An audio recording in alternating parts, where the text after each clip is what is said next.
juntos, novamente, contando com a participação com a nossa parceira, a Rosi Rodrigues. Nós estamos conversando, refletindo no programa de hoje os 13 comportamentos que nos levam a desenvolver a autoconfiança, a confiança no mundo, e você pode acessar esse conteúdo no livro O Poder da Confiança. Aliás, é um livro esgotado, mas você pode encontrar nas livrarias, os sebos. Agora já existem sebos que você acessa pela internet, né? Foi assim que eu encontrei o meu. Está aí a dica. Determinados livros, eles são importantes porque muitas vezes, Rose, eles não trazem um conteúdo novo, mas eles nos auxiliam a organizar o conhecimento que já possuímos e, na sequência, a organizar o nosso pensamento, a nossa forma de transmitir o pensamento. Nos dias de hoje, dificilmente você vai encontrar um conteúdo novo. Nós praticamente já carafuchamos a natureza humana, já sabemos todos os recursos que nós possuímos. É chegado o momento de nos realizarmos usando com critério e consciência esses recursos. Por isso, basicamente, a própria relação, a literatura de autoajuda, ela caminha muito nessa direção hoje em dia. Trazer como você trabalha a tua ansiedade, como você desenvolve esse talento, como você pode trabalhar, viver melhor em momentos de frustração, sinta-se menos ameaçado. Se a gente prestar atenção, são todos, é uma literatura muito mais voltada para realizar-se. Sem dúvida. E não para trazer as ferramentas. Sem dúvida. E elas estão muito à disposição hoje em dia, né? Quem dera nas nossas gerações a gente tivesse tanta disponibilidade de texto, de livro, de palestras, né? Coisas que você, dentro de casa, consegue acessar. E tudo que nós já temos escrito nos ajudaria muitíssimo se nós fôssemos mais pesquisadores. Né? Já tem realmente muita ferramenta pronta. Muita ferramenta. E muitas vezes a gente fala, mas esse livro está repetitivo. Quem diz isso é a pessoa... Lógico, só se o livro realmente não apresentar nenhum conteúdo interessante, no sentido até de formação. Mas muitas vezes a pessoa está fazendo aquela leitura só para obter informação. E a formação, onde fica? E colocar em prática também, né? Que a formação vem de colocar Exatamente. em prática. Exatamente, o colocar em prática que é o fundamental. E acho que esses comportamentos que nós estamos abordando hoje, todos eles são passíveis e possíveis de colocar em prática, né? Para realmente aumentar a nossa confiança, que é o objetivo principal, né? E colocar de forma efetiva. Olha, o outro comportamento que nós vamos falar, que seria, já estamos no 12º, de 13, que foram inclusive explorados em programas anteriores, que você pode acessar pelo site da TV Mundo Maior. Você entra em contato com a programação gravada, tem lá, busque seu programa, você coloca ali, você aprende, você vai acessar 4 programas anteriores, onde nós já falávamos sobre o poder da confiança, com o Hércules, com o Maurício, hoje estamos com a Rosi, são parceiros que vão estar sempre aqui conosco. E hoje, agora, nós vamos falar um pouco sobre cumprir as promessas. Cumprir as promessas.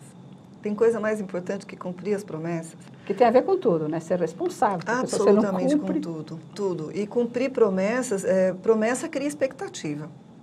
E cumprir promessas cria confiança.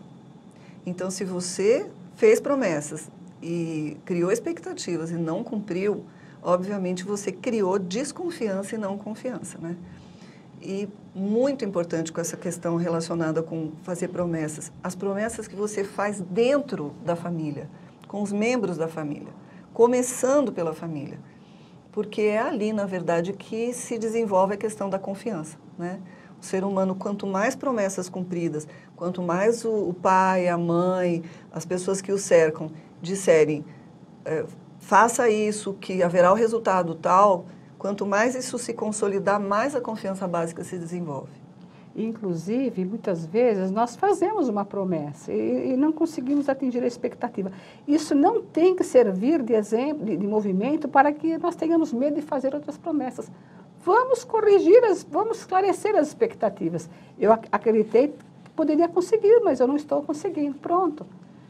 A gente cria um medo, não, e se eu fizer a promessa, e se eu prometer e não cumprir? Se você perceber no meio do caminho que não está cumprido, não tem problema nenhum. É até um ato humano, né?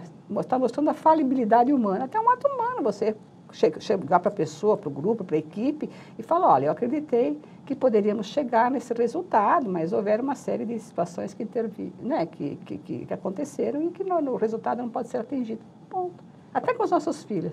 Até com os nossos filhos. Até não, inclusive. Principalmente, né? E nos remete, de novo, a falar a verdade, né? Na medida que eu percebo que a minha promessa não poderá ser cumprida, a questão de falar a verdade é extremamente importante.